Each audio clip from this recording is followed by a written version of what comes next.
দর্শক, নতুন বছরকে বরণ করতে নানান আয়োজন চলছে সারা দেশেই। আমরা দেখতে পাচ্ছিলাম বিভিন্ন জায়গায় মঙ্গল শোভাযাত্রা হচ্ছে, বৈশাখী শোভাযাত্রা হচ্ছে, বিভিন্ন মেলার আয়োজন করা হয়েছে এবং সবাই বেশ স্বতঃস্ফূর্তভাবে অংশগ্রহণ করছেন। সারা দেশের মানুষ এক হয়ে এই এই দিনটি উদযাপন করছেন। দর্শক, আমরা একদম ভোর থেকে একেবারে যখন এই বছরটি শুরু হলো তখন থেকে দেখানোর চেষ্টা করছিলাম আমাদের বিভিন্ন সহকর্মীদের মাধ্যমে এবং এই মুহূর্তে এবারে একটু জানাতে চাই চারুকলার কি অবস্থা। সেখানে রয়েছেন আমাদের সহকর্মী তানজিলা খান মিম।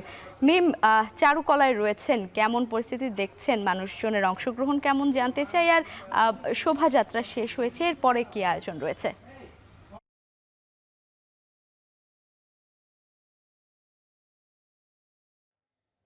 লাইবা চারুকলার বকুলতলায় আয়োজন রয়েছে, সেই সঙ্গে শোভাযাত্রা শেষ হওয়ার পরে যারা শোভাযাত্রা অংশ নিয়েছেন তারা নিজেদের মতো করে পুরো ঢাকা বিশ্ববিদ্যালয় ক্যাম্পাস জুড়ে ঘুরছেন, খাওয়া দাওয়া করছেন, ছবি তুলছেন। যেহেতু বৈশাখের রঙে নিজেকে রাঙিয়ে প্রিয়জনের হাত ধরে এই ঢাকা বিশ্ববিদ্যালয়ের প্রাঙ্গণে এসেছেন নতুন বর্ষকে বরণ করে নেওয়ার উদ্দেশ্যে। তো সেই জায়গা থেকে আসলে সকলের মনে একটা প্রাণে একটা উৎসব ব্যাপার রয়েছে। তো সেই রংটা আসলে সবার মাঝে ছড়িয়ে দিতেই কিন্তু এখানে সকলে একত্রিত হয়েছেন এবং উপস্থিতির সংখ্যা যদি বলতেই হবে যে অবশ্যই অনেক বেশি উপস্থিতি বিগত কয়েক বছরে আমরা যেরকম দেখেছি তার থেকে। কারণ কয়েক বছর রমজান ছিল, তারপর ঈদের ছুটি ছিল, তো সব কিছু মিলিয়ে কিন্তু এবার আসলে কোনো ছুটি না থাকায় কিংবা রমজান মাস না হয় কিন্তু অনেক মানুষের উপস্থিতি এবার চোখে পড়ছে। আর শোভাযাত্রায় যেই মোটিভগুলো ছিল সেগুলোও ভেতরে রাখা হয়েছে, সেগুলোর সঙ্গে যারা শিশুরা রয়েছেন শিশুদেরকে বাবা মায়েরা পরিচয় করিয়ে দিচ্ছেন। সব বয়সী মানুষের ভিড় রয়েছে এখানে। সবচেয়ে বড় কথা হচ্ছে এটি, একদম শিশু থেকে শুরু করে প্রবীণ, যে মানুষটি আসলে নিজেকে বাঙালি হিসেবে পরিচয় দিতে চায় এবং যার কাছে আসলে সব কিছুর ঊর্ধ্বে বাঙালি জাতিসত্তার পরিচয়, সেই পরিচয় দেওয়ার জন্যই কিন্তু আসলে এখানে আজকে বাংলা বর্ষকে বরণ করে নিতে এসেছেন। এবং সকালে বলছিলেন যে ইংরেজি নববর্ষ তো আমরা সবসময় পালন করেই থাকি, কিংবা ওইটা আসলে সারা বিশ্বব্যাপী মানুষের জন্য, কিন্তু বাংলা নববর্ষটা কেবলই বাঙালিদের জন্য। তো সেই জায়গা থেকে এই নববর্ষ একটা আবেগের উৎসব বাঙালির কাছে। এবং যারা আসলে এই বাংলা নববর্ষকে বরণ করে নেওয়ার বিরোধিতা করে কিংবা যারা এই ধরনের উৎসব পালনের বিরোধিতা করে, এখানে আগতরা আসলে মনে করেন যে এই বিরোধিতা বা কোনো কিছু আসলে বাঙালিকে দমাতে পারেনি। কারণ আমরা দেখেছি যে এবছরও আসলে নাম নিয়ে একটা বিতর্ক হয়েছে যে এই যে শোভাযাত্রা, সেই শোভাযাত্রার নাম কি মঙ্গল থাকবে কিনা, নাকি মাঝে যে আনন্দ হয়েছিল সেই আনন্দ নামে হবে। সেই দুটোর একটাও না হয়ে বৈশাখী শোভাযাত্রার নামকরণ করা হয়েছে। তো তারপরে আসলে একটা শঙ্কা বা একটা প্রশ্ন উঠছিল বারবার যে বৈশাখী শোভাযাত্রা, এই নামে কি আসলে কোনো পরিবর্তন হবে কি শোভাযাত্রায়, বা নামের কারণে কি মানুষের উপস্থিতি কমে যাবে, নামের কারণে কি মানুষ আসবে না, অংশগ্রহণ করবে না এই শোভাযাত্রায়। কিন্তু সকল কিছুকে কিন্তু ভুল উপেক্ষা করে সকাল 9টা থেকে যেই শুরু হয়েছিল, সকাল 9টা থেকে শোভাযাত্রা, সেই শোভাযাত্রায় আমরা দেখেছি আপামর জনতা থেকে শুরু করে ঢাকা বিশ্ববিদ্যালয়ের শিক্ষার্থী সকলের ঢল নেমেছে এই মঙ্গল শোভাযাত্রা, যেটি পরিচিত ছিল, যেটি এবার বৈশাখী শোভাযাত্রা নামে হয়েছে। সেই শোভাযাত্রায় সকলের অংশগ্রহণ ছিল, উৎফুল্ল এবং উচ্ছ্বাস ছিল চোখে পড়ার মতো। তো সব কিছুকে ছাপিয়ে আসলে এই বৈশাখ বাঙালির হৃদয়ে যুগ যুগ ধরে একটি অনন্য স্থান করে নিয়েছে। এবং গ্রামীণ যে ঐতিহ্য, গ্রামীণ যে ইতিহাস, গ্রামীণ যে সংস্কৃতি বাংলার মানুষের, সেই সংস্কৃতির ধারক বাহক হিসেবেই কিন্তু এই পয়লা বৈশাখ উদযাপন হয়ে থাকে। এবং উদযাপনের ধারায় হয়তো কিছুটা পরিবর্তন এসেছে সময়ের সাথে সাথে পাল্লা দিয়ে, তবে মানুষের হৃদয়ের যে টান, সেই টানে কিন্তু কোনো পরিবর্তন আসেনি, কিংবা সেই টানে কিন্তু কোনো পরিবর্তন আসেনি।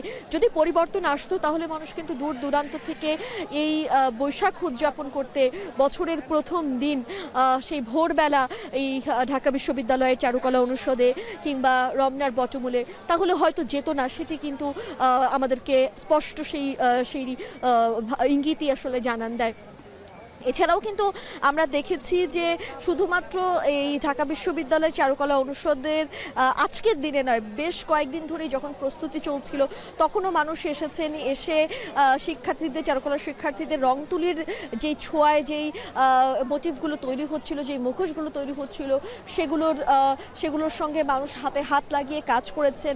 সেখানে চারুকলা অনুষদের ঢাকা বিশ্ববিদ্যালয়ের অন্যান্য শিক্ষার্থীরা ছিল, অ্যালামনাইরা ছিল, সবকিছু মিলিয়ে একটা সাজ রব উৎসব বিষয় ছিল এই গত কয়েকটি দিন জুড়েই কিন্তু। এবং আজ সেই মাহেন্দ্র দিন বলা যায়, কারণ আজকের দিনটিকে ঘিরেই কিন্তু এত আয়োজন হয়েছে এই ঢাকা বিশ্ববিদ্যালয়ের চারুকলা অনুষদে। আর শিক্ষার্থীরা বলছিলেন, বিশেষ করে যারা অধ্যয়নরত শিক্ষার্থী রয়েছেন, একদমই প্রথম বর্ষ দ্বিতীয় বর্ষের শিক্ষার্থী যারা, তারা বলছেন যে সবসময় এই শোভাযাত্রা অনুষ্ঠিত হতে তারা দেখেন, এসে অংশগ্রহণ করেন, কিন্তু এবার শিক্ষার্থী হিসেবে অংশগ্রহণ এটি তাদেরকে অন্যরকম একটা অনুভূতি দিচ্ছে। নিজেরা আসলে তাদের সিনিয়রদের সঙ্গে কাজ করেছে হাতে হাত লাগিয়ে, তো সবকিছু মিলিয়ে তাদের ভালো লাগার জায়গার গল্পগুলোও কিন্তু আমরা শুনছিলাম। এই ছিল এখন পর্যন্ত লাইভে আমার কাছে এই চারুকলা থেকে সবশেষ, এবং এখনো পর্যন্ত কিন্তু সাধারণ মানুষ থেকে শুরু করে বৈশাখকে উদযাপন করতে যে বাঙালি চান তারা এখানে আসছেন। আজ সারাদিন জুড়েই কিন্তু মানুষের উপস্থিতি থাকবে বলে আশা করা হচ্ছে। লাইবা, এই ছিল সবশেষ।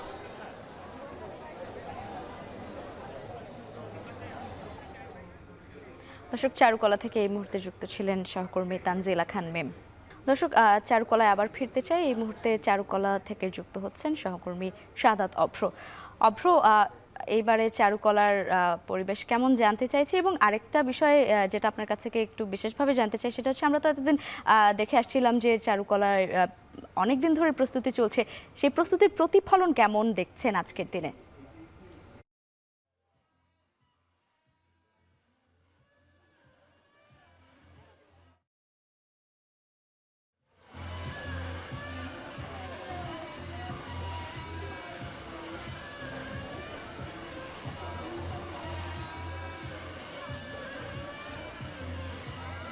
লাইভে আজকে কিন্তু সবার মনে যেমনি উচ্ছ্বাস, তেমনি কিন্তু এই যে গ্রামীণ পরিবেশে হারিয়ে যাওয়ার যেই মুহূর্ত, সেটি কিন্তু এই চারুকলায় আসলেই পাওয়া যাচ্ছে।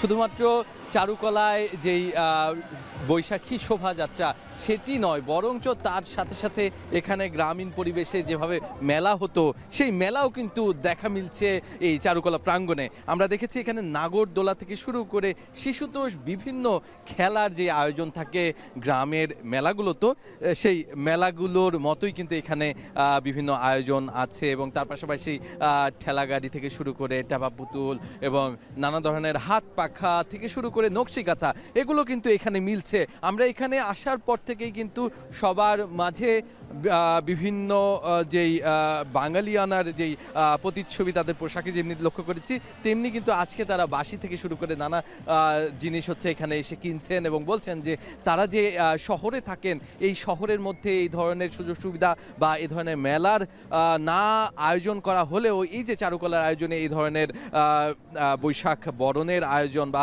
বৈশাখী মেলার আয়োজন, সেই কারণে কিন্তু তারা আবারও তাদের যেই রুট বা তাদের যেই শিকড়, সেই শিকড়ে কিন্তু হচ্ছে তারা ফিরে যাচ্ছেন। এই পুরো চারুকলা প্রাঙ্গণ জুড়ে কিন্তু এই মুহূর্তে বলা চলে মানুষ তাদের বৈশাখের যেই উন্মাদনা, তাদের যেই আনন্দ, সেই আনন্দ কিন্তু এখানে সে উচ্ছ্বাসের প্রকাশ পাচ্ছে। আমরা কয়েকজনের সাথে কথা বলছিলাম, তারা কিন্তু বলছেন যে তারা প্রতি বছর এ ধরনের আয়োজনের জন্য অপেক্ষায় থাকেন এবং এই যে আনন্দ, কেউ এসেছে বন্ধুদের নিয়ে, আবার কেউ এসেছে তার পরিবারের সব কজন সদস্য নিয়ে।